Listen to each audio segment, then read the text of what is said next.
प्यारे दोस्तों, मुहर्रम का महीना न सिर्फ इस्लामिक कैलेंडर के हिसाब से पहला महीना है, बल्कि साथ ही साथ इस महीने को मजहब इस्लाम में एक अहम मकाम हासिल है। इस्लाम में इस महीने के अहम होने के वैसे तो कई वजह हैं, लेकिन जो सबसे बड़ी वजह है वो है इस्लाम के आखिरी पैगंबर यानी कि हजरत मोहम्मद सल्लल्लाहु तआला अलैहि वसल्लम के नवासे हजरत इमाम हुसैन का इसी महीने में शहीद होना। दोस्तों, हर साल जब भी मुहर्रम का महीना आता है तो आपको हजरत इमाम हुसैन की शहादत से रिलेटेड बहुत सारी बातें सुनने को मिलती होंगी। आप हजरत इमाम हुसैन की तारीख यानी हिस्ट्री से रिलेटेड बहुत सारे वीडियोस देखते होंगे और बहुत सारी किताबों में उनके बारे में काफी कुछ पढ़ते भी होंगे। दोस्तों, आप जब भी करबला की तारीख के बारे में कुछ भी पढ़ते होंगे या सुनते होंगे तो आपको यही मालूम चलता होगा कि जहाँ एक तरफ हजरत इमाम हुसैन रदियल्लाहु ताला अन्हु एक नेक और मुनसिफ यानी इंसाफ करने वाले इंसान थे, तो वहीं दूसरी तरफ यजीद एक बदकार और गैर मुनसिफ और जालिम किस्म का इंसान था। और यही वजह थी कि हजरत इमाम हुसैन ने यजीद की सल्तनत को कबूल करने से मना कर दिया था। दोस्तों, इस बात में बिल्कुल कोई शक नहीं है कि यजीद एक जालिम किस्म का फासिक व फाजिर इंसान था। उसकी तारीख और हिस्ट्री को पढ़ने से मालूम चलता है कि उसने जुल्म सितम की सारी हदें पार कर दी थी और यही वजह थी कि हजरत इमाम हुसैन ने उसके हाथ पर बैत करने से मना कर दिया था। लेकिन दोस्तों, आज की इस वीडियो में हम आपको इस तरह की मोटी मोटी हिस्ट्री यानी जो आप हमेशा पढ़ते रहते हैं, सुनते रहते हैं, इससे अलग हटकर करबला की तारीख से रिलेटेड कुछ ऐसी बातें बताएंगे जो यकीनन आपने इससे पहले कभी नहीं सुनी होगी और आपको इस तरह की बातें पहले कभी किसी ने नहीं बताई होंगी। तो दोस्तों, वीडियो शुरू करने से पहले बस आपसे मेरी एक छोटी सी गुजारिश है कि हमारे चैनल मुनव्वर सैफी में नए आने वाले दोस्त से कि हमारे चैनल को सब्सक्राइब करते हुए साथ ही में बेल आइकन को भी प्रेस करें और ये वीडियो अगर आपको अच्छी लगे तो इस वीडियो को लाइक भी कर दें ताकि इसी तरह की एक से एक नॉलेजेबल वीडियोस हम आप तक पहुंचाते रहें। दोस्तों, इस्लाम के सबसे आखिरी पैगंबर यानी हजरत मोहम्मद मुस्तफा सल्लल्लाहु तआला अलैहि वसल्लम की इस दुनिया में जाहिरी तौर पर पैदा होने से भी पहले अरब देश में दो खानदानी भाई रहा करते थे, जिनमें से एक का नाम हाशिम था और एक का नाम उमैया था। दोस्तों, हाशिम के घर वालों को ही उस दौर में अल्लाह के घर यानी काबा शरीफ के निजाम को संभालने की जिम्मेदारी थी, यानी हाशिम के घर वाले ही काबे के सारे इंतजाम को देखा करते थे। साथ ही साथ हाशिम एक बहुत नेक इंसान थे। उनका अखलाक ऐसा था कि जो भी उनसे एक बार मिला करता था उसके दिल में उनके लिए मोहब्बत पैदा हो जाया करती थी। खाना काबा की जिम्मेदारी और नेक इंसान होने की वजह से हाशिम की पूरी अरब में बहुत इज्जत थी। यहाँ एक तरफ हाशिम का खानदान बनु हाशिम के नाम से मशहूर हुआ, वहीं दूसरी तरफ उमैया का खानदान आगे जाकर बनु उमैया के नाम से मशहूर हुआ था। आगे जाकर हजरत हाशिम की चौथी नस्ल में ही इस्लाम के आखिरी पैगंबर यानी हजरत मोहम्मद सल्लल्लाहु तआला अलैहि वसल्लम की पैदाइश हुई और जब 40 साल की उम्र में अल्लाह के नबी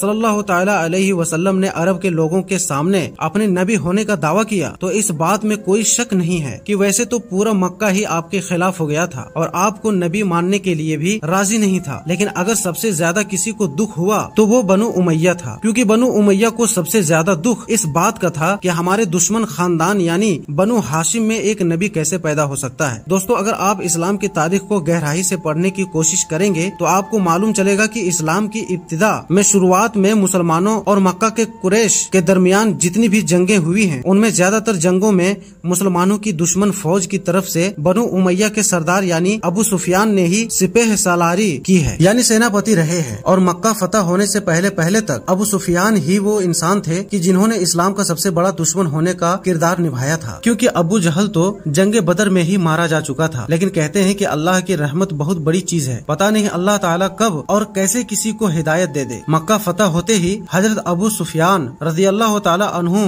भी ईमान ले आए थे और हजरत अबू सुफियान के ईमान लाने के बाद ही बनु हाशिम और बनु उमैया के खानदान के बीच जो नफरतें थी वो खत्म हो चुकी थी। उसके बाद हजरत अबू सुफियान ने अपनी पूरी फैमिली और खास तौर से अपने बेटे अमीर मुआविया के साथ पूरी जिंदगी इस्लाम की खिदमत में ही गुजारी। लेकिन दोस्तों, बनु उमैया और बनु हाशिम की दुश्मनी उस वक्त खत्म हुई थी कि जब हजरत मोहम्मद सल्लल्लाहु तआला अलैहि वसल्लम इस दुनिया से जाहिरी तौर पर रुखसत होने के बिल्कुल करीब थे। हजरत मोहम्मद सल्लल्लाहु तआला अलैहि वसल्लम के जाहिरन इस दुनिया से तशरीफ ले जाने के बाद भी बनु उमैया और बनु हाशिम के दरमियान हजरत अबू बकर सिद्दीक, हजरत उमर फारूक रज़ियल्लाहु ताला अन्हु के दौर में सब कुछ सही चल रहा था। लेकिन फिर अचानक से बनु हाशिम और बनु उमैया के रिश्ते तीसरे खलीफा यानी हजरत उस्मान गनी रज़ियल्लाहु ताला अन्हु के दौर में, जो कि खुद बनु उमैया से ताल्लुक रखते थे, खराब हो गए। कहा जाता है कि मदीने में मरवान नाम का एक शख्स था जिसे उसकी गलत हरकतों की वजह से मदीने से बाहर निकाल दिया गया था। लेकिन उस्मान गनी के दौर में अचानक से वो फिर मदीने में आ गया और उसने अपनी जिम्मेदारियां संभाल ली। लेकिन हजरत उस्मान गनी का ये कहना था कि मैंने मरवान को हुजूर सल्लल्लाहु ताला अलैहि वसल्लम से मुआफी मंगवाई है, लेकिन उस मरवान की वजह से एक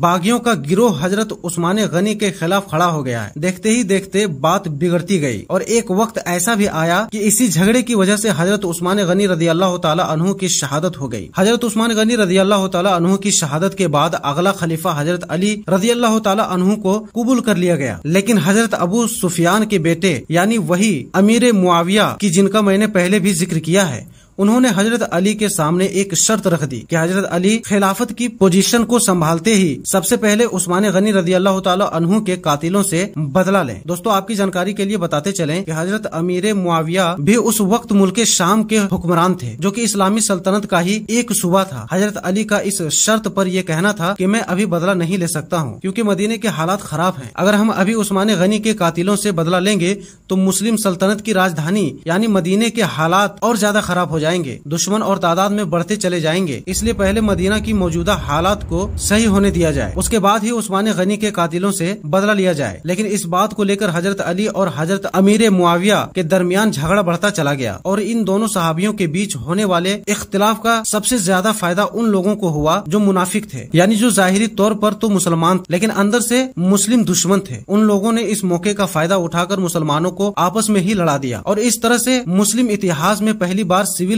वॉर हुआ, यानी जिसे हिंदी में गृह युद्ध कहा जाता है। एक मुस्लिम की तलवार अपने दूसरे मुस्लिम भाई पर उठ चुकी थी। दोस्तों मुसलमानों ने आपस ही में दो जंगें लड़ी, जिनमें से एक जंग को जंगे जमल के नाम से जाना जाता है और दूसरी जंग को जंगे सिफ़ीन के नाम से जाना जाता है। दोस्तों हजरत अली की खिलाफत का पूरा वक्त मुस्लिम कौम दरमियान हालत को बेहतर कराने की ही वजह से गुजर गया। हजरत अली रदियल्लाहु ताला अन्हु अपनी खिलाफत के पूरे वक्त में अपने अंदरूनी झगड़ों को ही सुलझाने में मशगूल रहे और आखिरकार इसी मशगूलियत में हजरत अली की शहादत भी हो गई। हजरत अली के फौरन बाद आपके बेटे यानी हजरत हसन रदियल्लाहु ताला अन्हु ने आपकी पोजीशन को संभाल लिया था, लेकिन फिर 6 महीने बाद हजरत हसन ने ये कहकर खिलाफत को छोड़ दिया कि मैं अपने ही मुस्लिम भाइयों के दरमियान झगड़ा कराने का जरिया नहीं बन सकता। हजरत इमाम हुसैन के बड़े भाई यानी हजरत हसन ने हजरत अमीर मुआविया से सुलह कर ली। उसके बाद हजरत अमीर मुआविया के पास पूरी मुस्लिम दुनिया की सल्तनत आ चुकी थी। लेकिन दोस्तों हजरत अमीर मुआविया एक सहाबी रसूल और नेक इंसान थे, इस वजह से किसी को भी उनकी खिलाफत से कोई इख्तिलाफ और कोई दिक्कत नहीं थी। लेकिन जब हजरत अमीर मुआविया रदियल्लाहु ताला अन्हु के बाद उनका बेटा यजीद तख्त पर बैठा तो मुस्लिम कौम में एक तूफान आ गया, क्योंकि यजीद खिलाफत के लायक ही नहीं था। यजीद वो हर काम किया करता था जो इस्लामी कानून के खिलाफ था। यजीद के बारे में बहुत सारे तारीख दान यानी इतिहासकार अलग अलग बातें लिखते हैं। कोई उसे शराबी बताता है और कोई उसे जिनाकार बताता है, लेकिन दोस्तों सारे तारीखदान इस बात पर सहमत हैं कि यजीद खिलाफत के लायक नहीं था और वही वजह थी कि हजरत इमाम हुसैन ने यजीद की मुखालिफत यानी विरोध की और आपने लाख दबाव में आकर भी यजीद की बैत को कबूल नहीं किया था और हजरत इमाम हुसैन और यजीद की इसी इख्तिलाफ की वजह से आगे जाकर करबला का वाकया पेश आया था, जिसके बारे में इंशाअल्लाह हम बहुत जल्द एक और वीडियो बनाएंगे जिसमें आपको पूरी तरह से बताएंगे कि आखिर करबला में क्या क्या हुआ था। लेकिन दोस्तों आज की इस वीडियो से